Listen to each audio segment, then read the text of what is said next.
Monsieur le Président, Monsieur le Vice-président, mes chers collègues, pendant des années, la gauche a versé des sommes considérables aux structures communautaristes. Et celles-ci ont arrosé les zones urbaines et les quartiers prioritaires de la ville en délaissant les zones rurales, la France périphérique, la France populaire, la France de Johnny. Depuis décembre 2015 et l'élection de Mme Pécresse à la tête de la région, on s'aperçoit que la droite mène une politique similaire à la gauche en matière de subventions aux associations communautaristes. Notre groupe ne le dira jamais assez. La région n'a pas à subventionner, avec les deniers publics, des structures qui déconstruisent notre civilisation et qui divisent les Français. Il faut rompre avec ces outils au service d'une idéologie mortifère.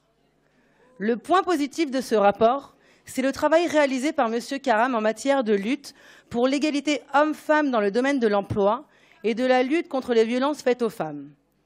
Il y a une volonté manifeste de mener à bien ce combat essentiel.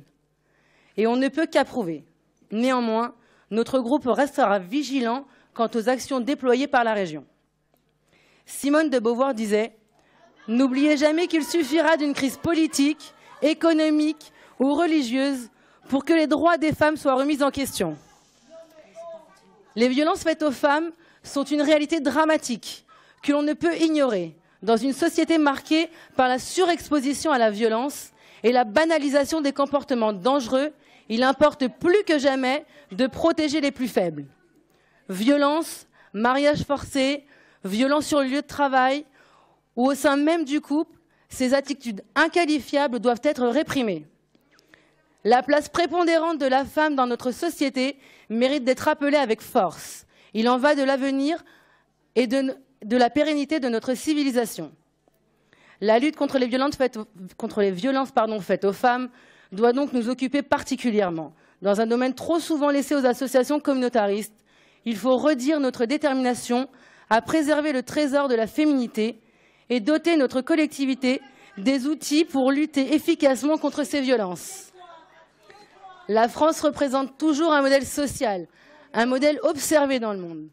Les actions que nous engagerons en faveur du respect de la figure féminine auront un écho important dans un monde en proie à la marchandisation de l'être humain. En outre, la promotion systématique de la théorie du genre, notamment envers les plus jeunes, constitue une autre violence contre la féminité, une violence éthique.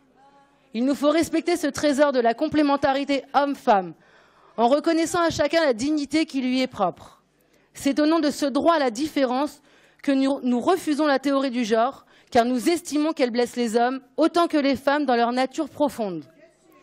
Aristote, qui jeta à la base de notre culture occidentale, faisait de la différenciation biologique la base de la complémentarité entre les hommes et les femmes et la possibilité de leurs échanges et de leur interaction mutuelle. N'oublions pas, dans notre volonté de préserver les femmes de toute forme de violence, d'évoquer les contraintes qu'elles peuvent subir sur le plan économique. Les femmes doivent aujourd'hui faire face à des contraintes financières très révoltantes, dans une société qui leur refuse d'être au même niveau que les hommes en matière de salaire, par exemple. Il faut donc lutter vivement contre les violences à l'égard des femmes, qu'elles soient physiques, éthiques ou d'ordre économique. Le viol, les agressions de femmes enceintes, la marchandisation du corps de la femme sont autant de violences auxquelles les femmes de notre société doivent faire face. Il est de notre devoir, de représentants du peuple français, de les aider en se dotant de moyens efficaces pour les protéger. Je vous remercie.